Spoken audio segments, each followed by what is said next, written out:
Welcome back to my settlement tours. So where we left off, we were just entering Red Rocket, and here it is. You might find it looks a little bit different to what you're used to, and that's because I built around it using a mod called Conquest. So now it's bigger and even better. So as you can see here, we've got the garage and two little matching houses behind it. There's one Power Armor lives, and a snappily dressed woman apparently. Hello. There is food available in here. A computer room that has a bed in it for some reason. And if we go outside, come on, outside. These farmers are working hard. Let's have a look in this house. It's a bit plain. It's got a nice little cupboard under the stairs. It's got a bathroom with a lovely view. Better meet. If you go up here, you've got a couple of little bedrooms.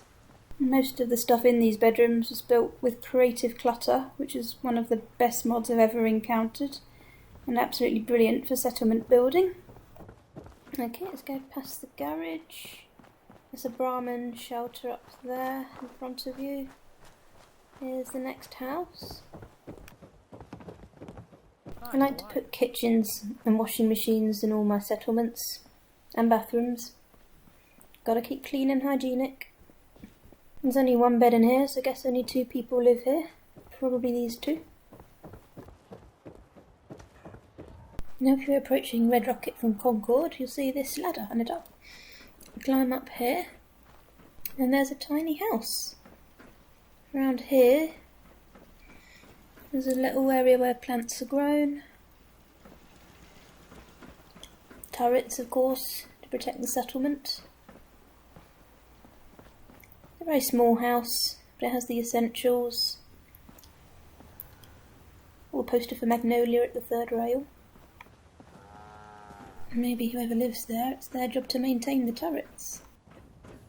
Okay, I think that's actually all of this side of Red Rocket that you've seen now. Whee! So now we can move on to the next bit.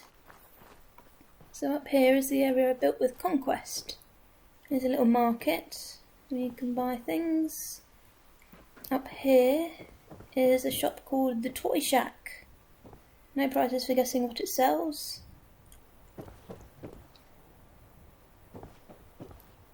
And if we go back out and take a look at some of the houses. But first, if you look over there, you can see Sanctuary Hills. There's a library. It's so pretty and serene. Right, if we go up here, let's take a look in this house. Got a good view from the window. Oh, you see the library again. Got a nice little bathroom. Nice little kitchen. I would live there. I like to think all these houses were built out of bits salvaged from the nearby vault. You've got to put that stuff to good use. Leaves keep falling in here, which is really annoying, but I can't turn them off. Doesn't that look nice and cosy? Excuse me, dog meat. If we go out, you can see the mute fruit trees all lined up ready for harvesting. Down here is a fishing area. I imagine the villagers can come and fish for their living. I kind of imagine that the people who live in this area aren't quite as well off as the people across the river in Sanctuary Hills, but they're not doing too badly for themselves, you know, especially considering it's after the apocalypse. Let's go into this house next. I guess there's a lot of Nuka-Cola fans, judging by that wallpaper. It's a fairly simple, small little house. Oh, I forgot to show you the bedroom here. It's one of my favourite bedrooms in this area, actually. I like how it's just covered over in posters. Yep. Okie dokie, back out we go again.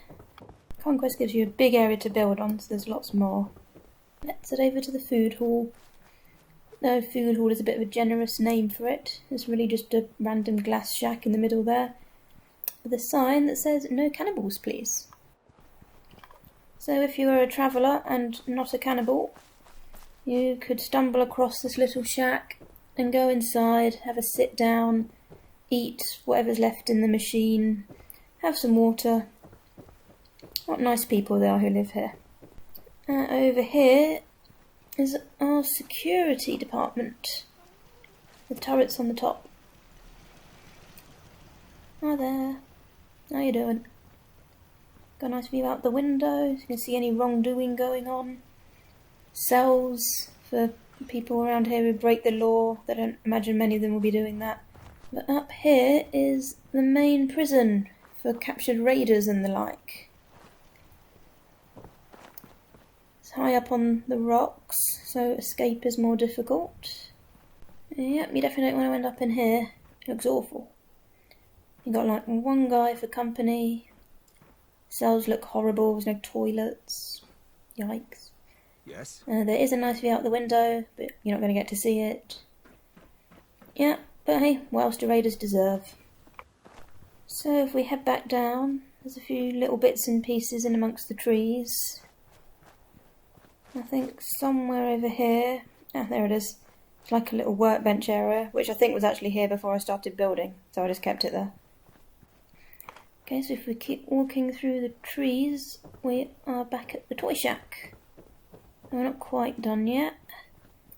If we go down here, past the workbench, and past the food hall with no cannibals, there's the water purifier thingy.